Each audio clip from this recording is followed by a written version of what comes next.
우리나라의 상담 심리학이 소개된 지가 20년이 넘었습니다. 초창기에는 상담 심리학에 대한 필요성을 그렇게 많이 느끼지 못했지만은 지금은 상담 심리학은 사람들에게 없어서는 안 될 중요한 학문이 되었습니다. 많은 상담학자들이 상담을 하다 보면 제일 공통적으로 대두되어지는 주제가 불안이라는 것입니다. 또 알 수 없는 두려움.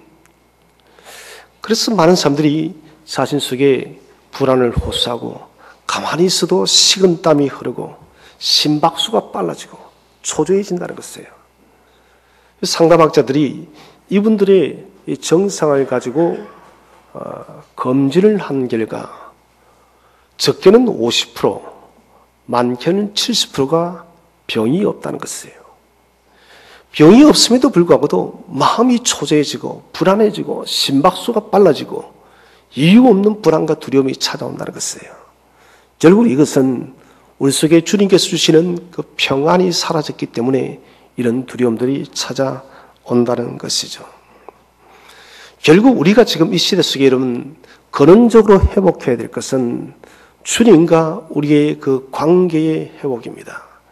십자가의 그 보혈을 통해서 이루어진 십자가의 그 관계가 다시 강건하게 강력하게 회복되어져야 됩니다. 어느 곳에 있든지 어떠한 삶의 환경에 처해도 나는 하나님의 거룩한 자녀다는 이 믿음의 강건한 마음이 우리에게 필요하다는 것입니다. 그래서 그리스도인의 삶은 어느 곳에 있든 무엇을 하든 십자가 안에서 그래야 됩니다.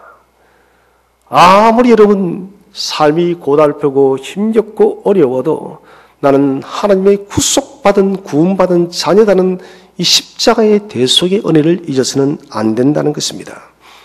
그렇기 때문에 우리가 이 시대를 돌파하고 이기는 변치 않는 주제는 무엇이냐? 하나님의 약속에 붙들려서 십자가에 붙들려서 살아가는 것입니다. 이사야 40장에 이르러서는 하나님께서 이스라엘 백성에게서 내 백성을 위로하라라고 말씀하고 있어요. 39장까지는 위로라는 말씀이 단 한 번도 나오지 않습니다. 하나님의 매정한 심판밖에 나오지를 않아요. 하나님은 어떻게 이렇게 심판하실 수 있나? 때로는 불만이 나올 정도로 하나님께서는 열방을 이스라엘을 심판하고 있다는 것입니다. 그런데 40장에 이르러서 내 백성을 위로하라라고 하나님 말씀하고 계세요. 그리고 이 41장은 무엇이냐? 하나님께서 위로하시는데 위로를 어떻게 하시는가? 위로의 적용장이라고 하는 것입니다. 하나님께서 우리에게 위로를 대체 어떻게 하시는가? 자, 먼저 우리 오늘 읽지는 않았지만은 41장 4절 말씀을 다 함께 한번 합독하도록 하겠습니다. 4절 말씀 시작.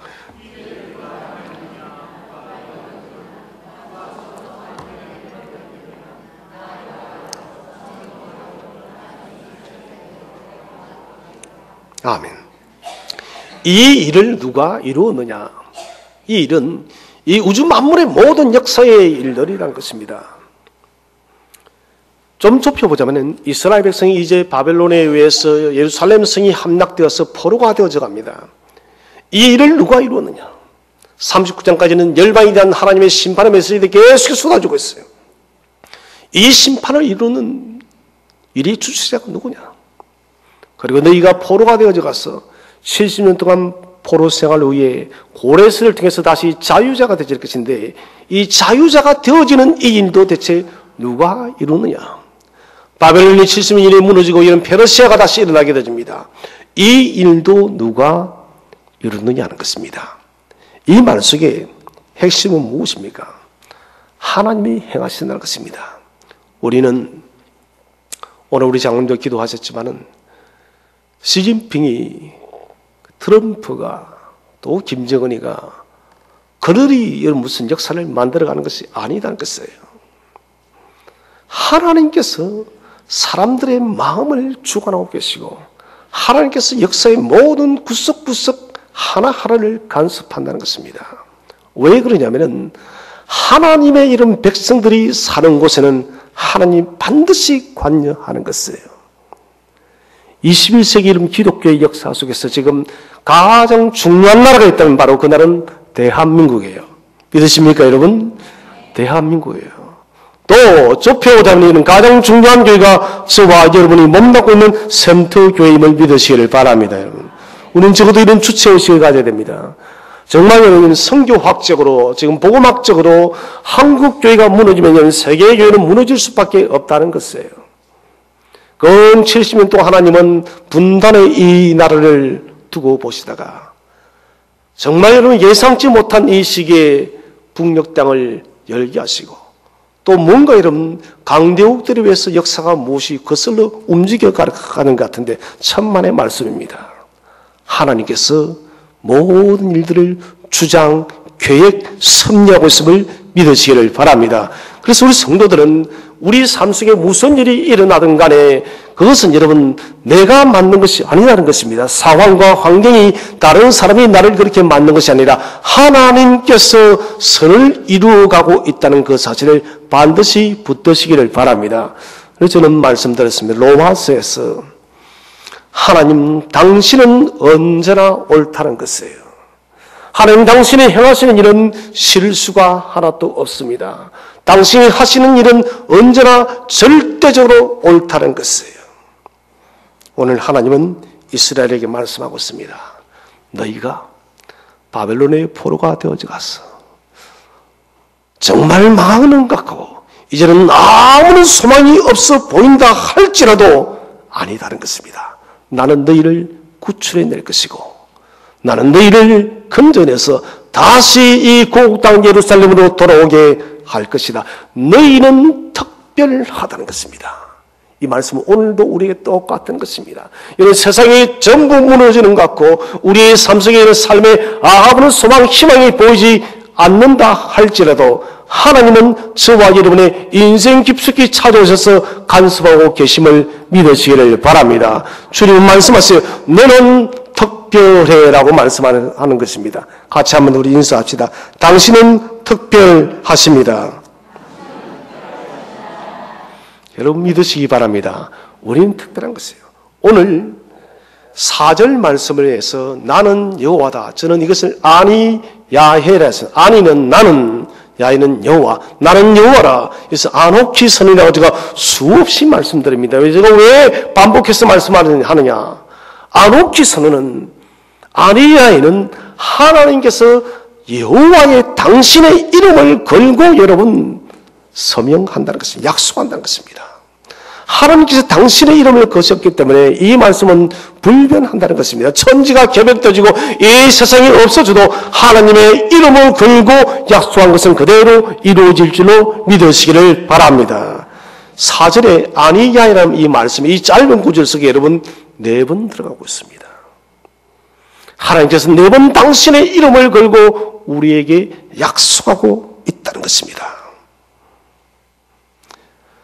빚을 우리 교회 빚을 빨리 갚아야 될 것인데 이 매년마다 은행에 농협에 가서 대출 연장을 하러 갑니다. 제가 제일 하기 싫은 게 뭐냐면 사인이에요. 좋은 일에 사인하면 좋을 것인데 어쨌든 빚 때문에 사인하는데 이 한 번만 하면 될 것인데 이 한 번에 한 12번을 하는 것 같아요. 12번은. 왜 이러면 12번을 하겠습니까?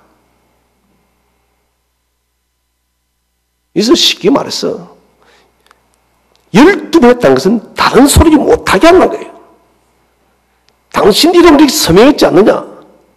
이것은 반드시 그대로 지켜야 된다는 것입니다. 또 우리가 보험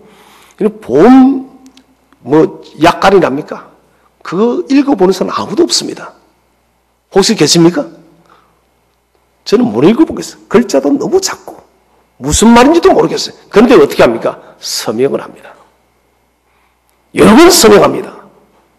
무슨 말입니까? 다른 소리 못하게 해요.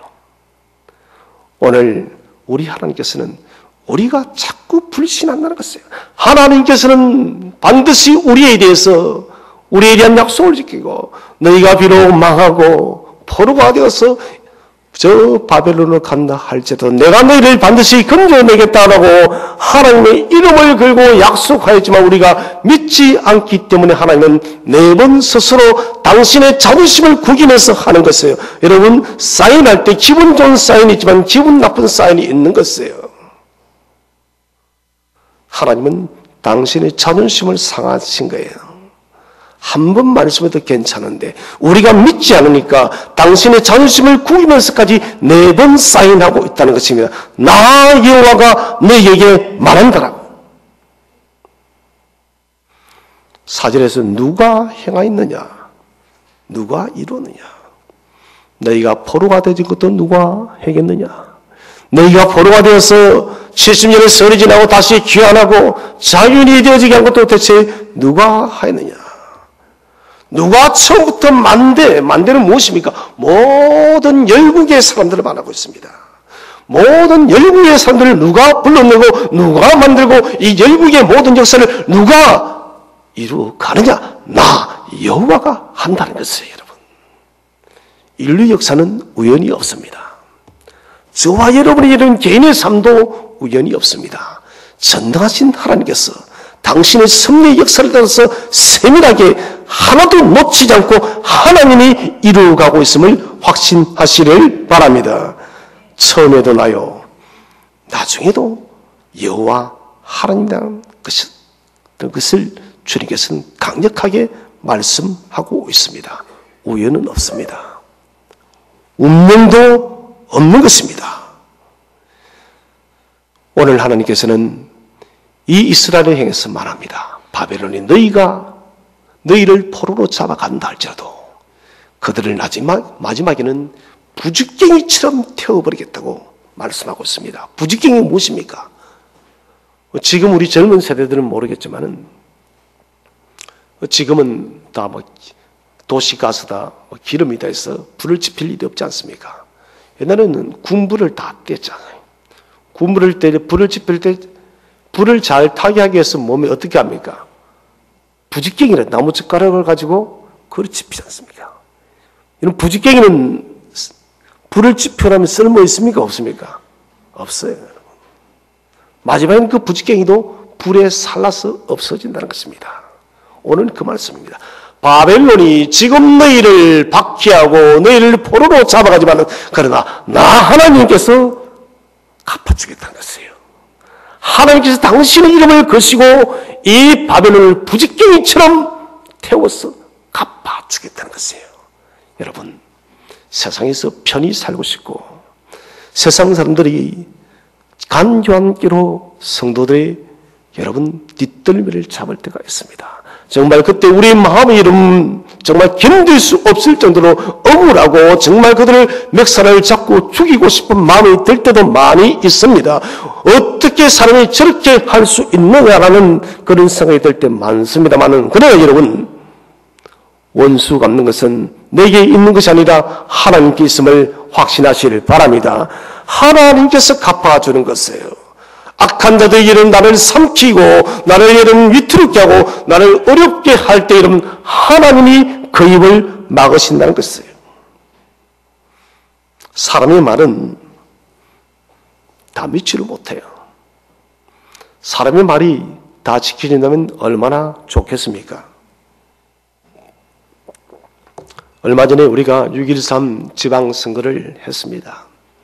공약들이 쏟아졌습니다.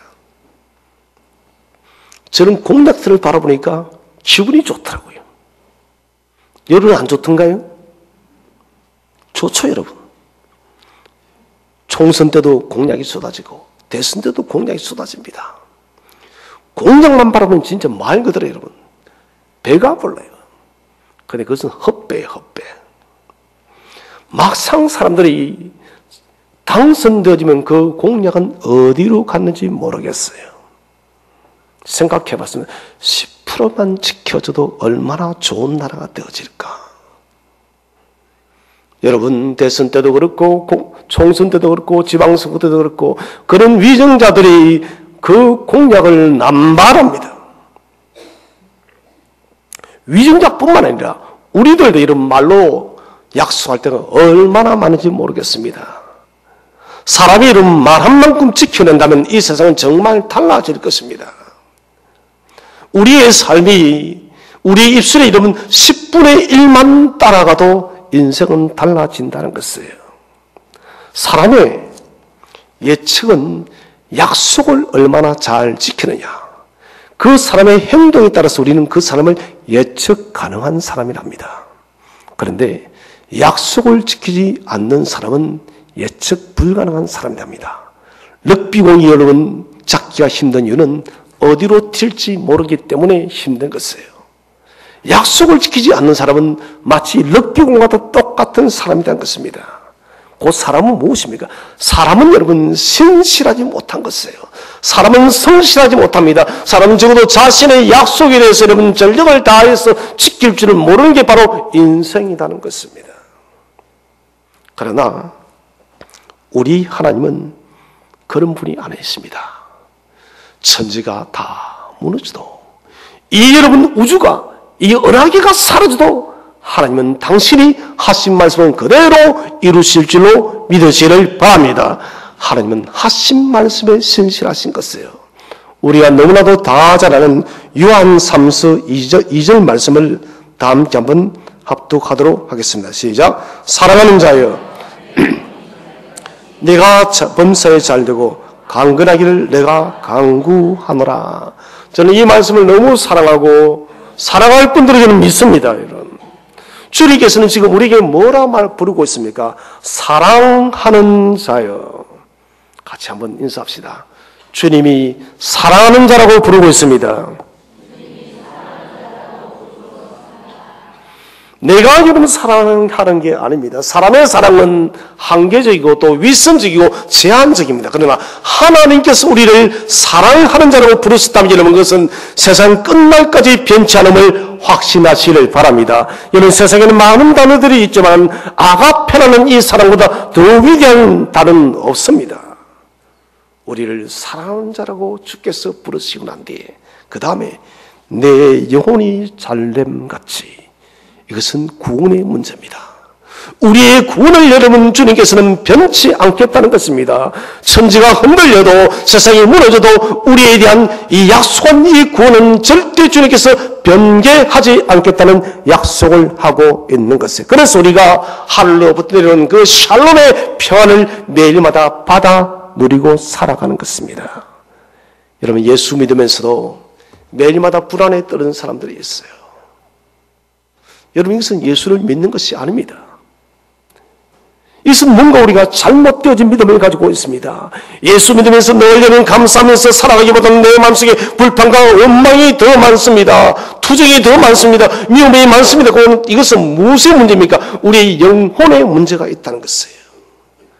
우리의 영혼이 여러분 잘 되고 있다면, 우리의 영혼이 정말 하나님의 구원받은 존재임을 확신한다면 여러분 샬롬이 있음을 믿으시길 바랍니다.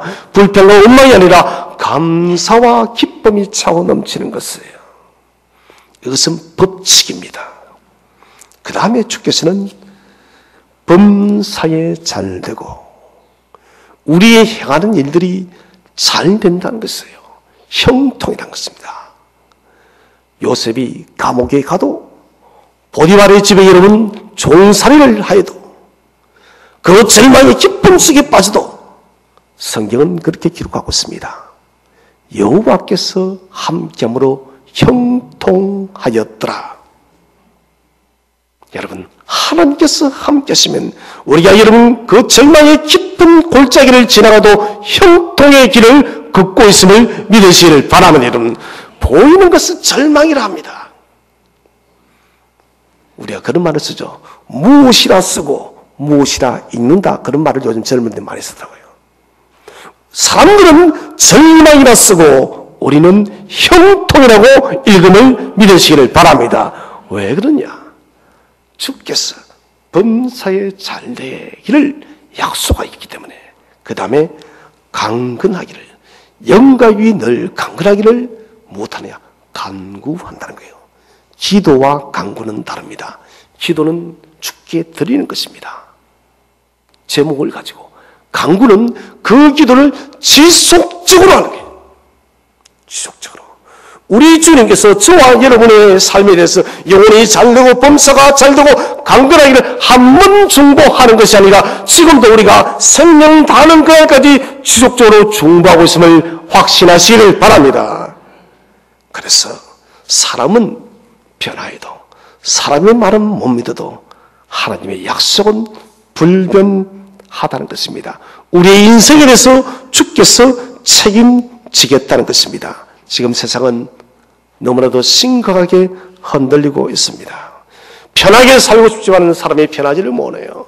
많이 가졌지만 여러분 배부르지 못합니다. 이만큼 가지면 우리 만족할 줄 알았는데 점점 사람의 마음속에 불안과 두려움이 더 깊어가고 있습니다. 기후의 변화들은 예측할 수가 없고 땅이 한번 흔들리면 천지가 여러분 다 무너집니다. 사건, 사고와 자연재해들은 매일매일 눈만 뜨면 일어나고 있습니다. 과학의 인공지능은 날이 갈수록 우리의 영화 속에 봤던 여러분 공상의 현실이 세계가 지금 현실화되어지고 있습니다. 2040년이 되어지면은 로봇인지 사람인지 우리가 구분할 수 없는 시대에 산다고 합니다. 2030년이 되어지면은 지식이 적어도 여러분 우리가 21세기 2000년도까지는 100년에 한 번씩 지식 체계가 한 번씩 바뀌었습니다. 그런데 2030년 앞으로 여러분 11년만 지나게 되면 3일마다 며칠요? 3일이요. 3일마다 지식의 총체가 바뀐다는 거예요. 이 사람이 살 수 없는 시대입니다. 어떻게 가능하냐? 인공지능 때문에. 딥러닝, 인공지능이 스스로 학습하기 때문에 3일마다 여러분 우리는 새로운 지식 체계 속에 살아가는 것입니다. 인간의 윤리, 인간의 가치, 우리가 정말 지금까지 이것은 바른 것이야, 이것은 정말 우리가 꼭 붙들어야 될 것이다 라고 확신하였던 것들까지도 뒤바뀐다는 것이에요. 정말 우리는 어려운 시대를 살아갑니다. 점점 우리는 깊은 수렁 속에 빠져들어가는 것 같은데 이런 우리에게 주님께서는 오늘 8절을 통해서 우리에게 말씀을 하고 있습니다. 8절 말씀을 다 함께 한번 읽어보도록 하겠습니다. 시작. 그러나 나의 종 너 이스라엘아 내가 택한 야곱아 나의 벗 아브라함의 자손아 두렵고 떨리고 아무런 길이 보이지 않는 우리에게 오늘 하나님은 4번 우리의 이름을 부르고 있습니다. 하나님 몇 번 사인했댔습니까? 4번 사인하고 당신의 이름으로 4번 사인하고 난 뒤에 이제는 우리 이름을 4번 부르고 각각 다르게 해요. 첫 번째는 나의 종. 이사야 1장부터 39장까지는 하나님의 종, 나의 종이라는 말이 한 번도 나오질 않습니다. 완전한 심판이에요. 그런데 40장부터 55장까지는 무려 21번이 나요. 그리고 55장부터 66장까지는 또 무려 10회가 나오고 있습니다. 결국 40장부터 66장까지는 31번 나의 종이라고 이야기가 하고 있습니다. 그럼 이 종이 뭐냐? 노예가 아닙니다.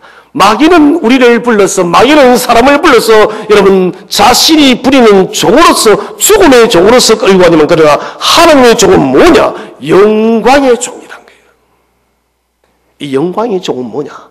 하나님의 자녀로 삼겠다는 것입니다. 나의 종할 때는 곧 나의 아들아, 나의 딸들아 라고 주님께서는 부르고 있다는 것입니다. 하나님의 영광을 빛낼 유일한 사람으로 저와 여러분을 부르고 있습니다. 두 번째는 너 이스라엘 이렇게 또 부르고 있습니다. 이스라엘이라는 이름을 부를 때는 특별한 임무를 주실 때, 특별한 미션을 줄 때, 특별한 사명을 줄 때 이스라엘이라고 부르고 있습니다. 이 사명이 뭐냐? 바로 제사장 나라는 거예요. 출애굽기 19장은 제가 너무너무 중요하다 했습니다. 너희가 내 말을 잘 순종하고 따르면은 너희를 열방의 제사장 나라로 삼고, 여러분 우리가 세상에 종속되어진 존재가 아닙니다. 저와 여러분이 세상을 품고 나아갈 제사장 나라 되었음을 믿으시기를 바랍니다. 적어도 우리가 여러분 제사장 나라다운 삶을 살아가기 위해서는 여러분 하나님 말씀에 온전히 순복되어서 여러분 열방을 여러분 이끌어가는, 열방을 주도하는 그런 믿음의 성도들이 되시기를 바랍니다. 여러분, 우리는 그런 사람이에요. 우리가 미운 오리 새끼 이야기를 잘 알고 있습니다.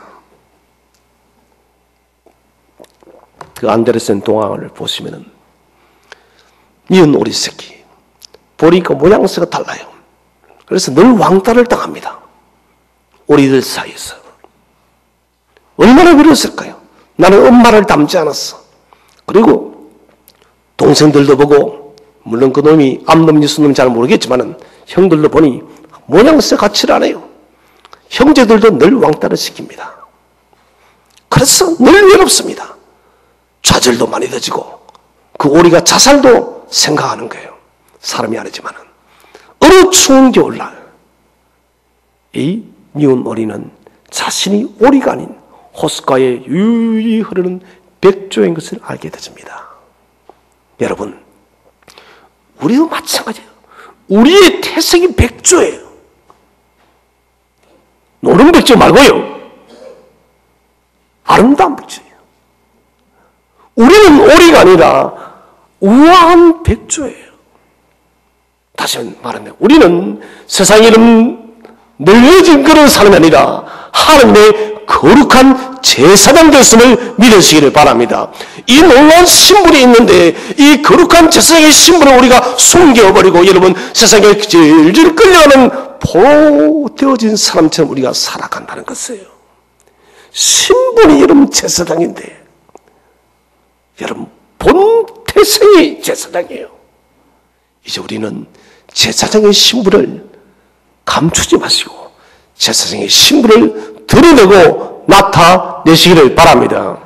오스트리아간이 왕궁을 구경을 했습니다. 저는 너무 피곤해서 답답하고 해서 일찍 나왔어요. 근데 그 그림이 하나 있는데 그 왕자의 결혼식입니다. 수많은 사람들이 구경을 하고 있고 식탁에 식사를 하고 있습니다. 그 식사는 누구 하고 있을까요? 누구 하고 있을 것 같아요? 아무도 안 합니까? 왕족들만. 그리고 군중들은 밥을 먹을까요? 못 먹을까요? 못 먹습니다. 이게 뭐냐면 늦간 것들이 너희 같은 것들이 우리가 밥 먹는 거 구경만 해도 영광이다 그래요. 전 속으로 문디 같은 소리 하고 있네. 그 이름은 왕족의 프라이드라는 겁니다. 너희 같은 인생들은 우리가 밥 먹는 것만 봐도 영광스러운 일이야. 이거 안 것이에요. 물론 저는 그거를 보면서 그런 생각이 들었습니다. 똑같은 거예요. 우리 여러분 그 왕족들이 식사하는 것을 구경하는 구경꾼이 아니라 그 식사를 집다고 그 식사에 참여한 거룩한 제사장임을 믿으시기 바랍니다. 여러분의 좀 우리의 질을, 우리의 퀄리티를 높이시기를 바랍니다. 좀 자부심을 가지라는 것이에요. 자존감이 높아져야 된다는 거예요. 그러니까 세 번째가 내가 택한 야곱. 야곱이라는 것은 우리가 알지 않습니까? 간사한 자, 간교한 자, 장께의 사람. 그런데 야곱이 이스라엘 하나님과 더불어 씨름하여 이겼다는 이름을 받게 되어집니다. 그래서 야곱이라는 이름이 나오면 뭐냐?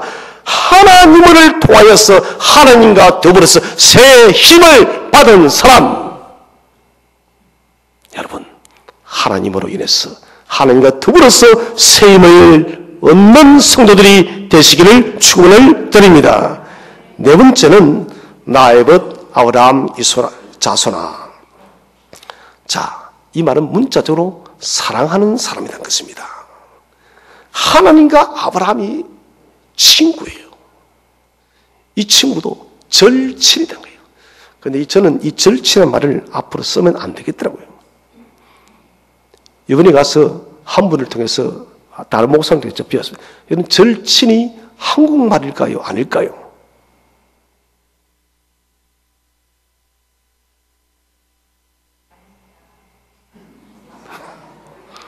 어찌 알아요? 한국말 아닌데. 한국말 아니에요. 그게 일본말이래요. 그 좋은 말인 같은 좋은 말이에요. 절친한 말의 그 유래가 사무라이, 여러분 아시죠? 칼을 사무라이들이 뭔 잘못을 하게 되면은 할복을 하게 돼 있대요. 할복을 하면 배를 가르지 않습니까?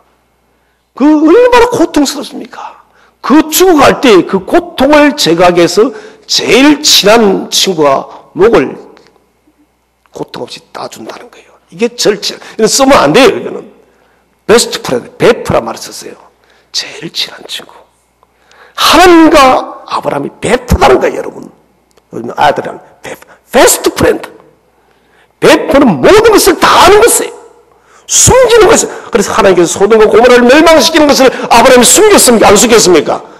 숨기지 않아요. 베프기 때문에. 너는 나의 베스트 프렌드야. 가장 친한 친구야. 오늘 소돔과 고모라 멸망할 것이 너는 알고 있으라는 거예요. 이 베프인 아브라함의 자손이 누구다고요?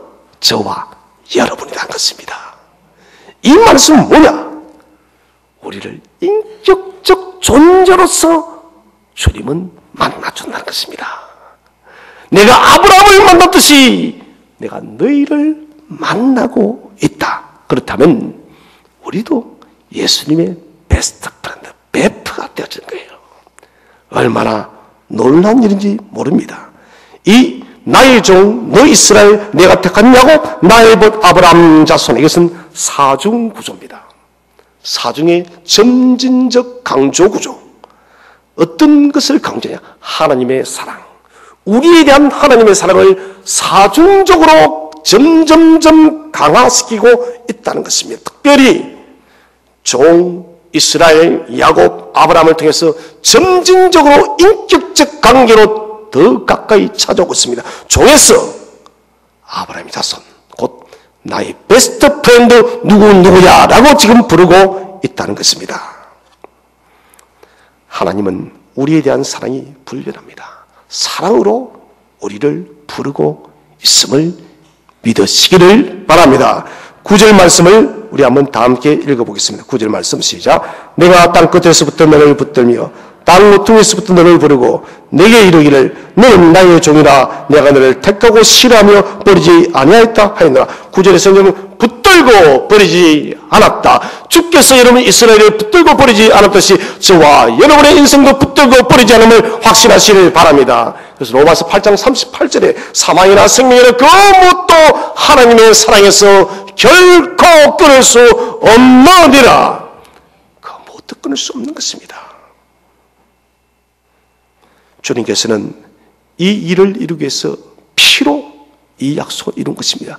여호와의 이름의 뜻은 여러분 이름 그 자체 히브리어 그 자체 여호와는 그 스펠링의 뜻은 여러분 손에 못자국을 보랍니다. 여호와는 출애굽기 3장에 여러분 나는 스스로 있는 자 맞습니다. 그런데 이 여호와라는 스펠링을 뜯어보면은 손에 못자국을 보라. 뭐라고요? 뭐를 보라고요? 손에 못자국을 보라. 그래서 여호와는 그 이름 그 자체 이미 여러분 예수 그리스도의 십자가의 사역을 우리에게 약속을 하고 있다는 것입니다. 아담과 하가 범죄하고 난 뒤에 두려워서 무화과 나무 아래에 이런 숨었을 때 주님께서는 아담과 하를 불러내시고 말라 비틀어지는 무화과 나무 잎을 제거하고 여러분 가죽옷을 입혀줍니다. 피 흘립니다. 여호와는 그 이름 그 자체에 피 흘림의 약속이 있다는 것입니다. 그래서 오늘 우리를 부르시는 그 하나님의 약속은 피 흘림의 약속인 것입니다. 자, 그러면서 다섯 가지를 지키기 위해서 피를 흘려서 주님은 우리에게 약속을 했습니다. 그것이 10절 말씀입니다. 10절 말씀을 다 함께 읽어보겠습니다. 시작. 두려워하지 말라. 내가 너와 함께함이라.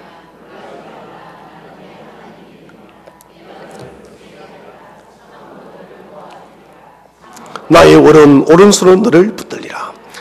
자, 여러분 10절의 이 다섯 가지 약속을 짓기 위해서 주께서는 피를 흘려서 약속하고 있습니다. 첫 번째는 두려워 말라.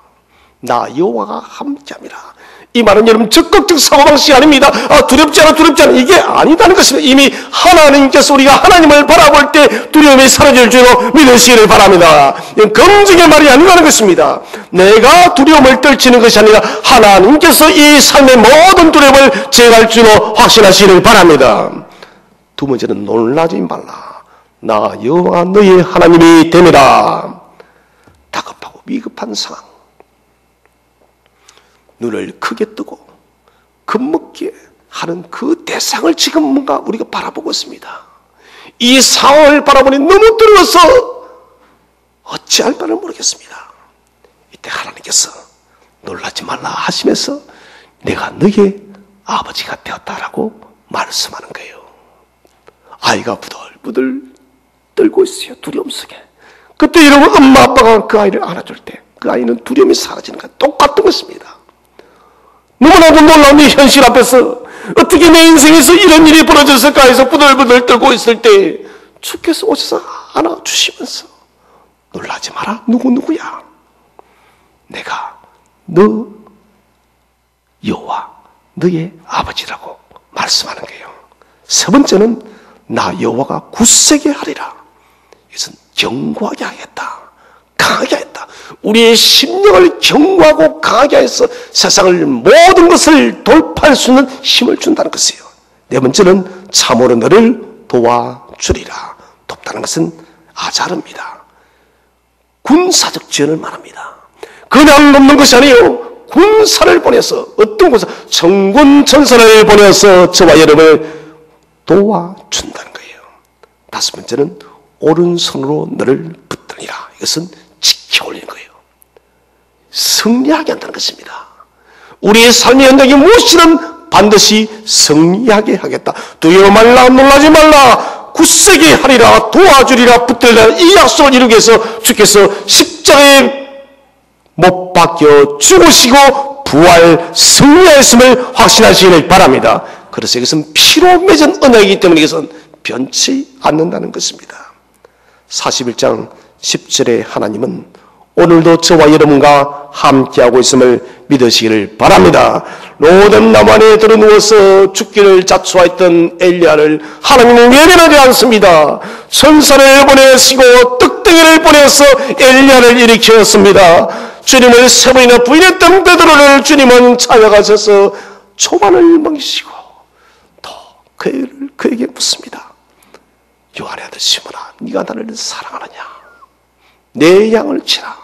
세 번 권면하시고 그를 일으켜사 초대기의 위대한 사도로 우뚝 세웠습니다. 사랑하신 여러분, 우리의 도움이 어디서 올까요? 시편 121편은 우리에게 말씀하고 있습니다.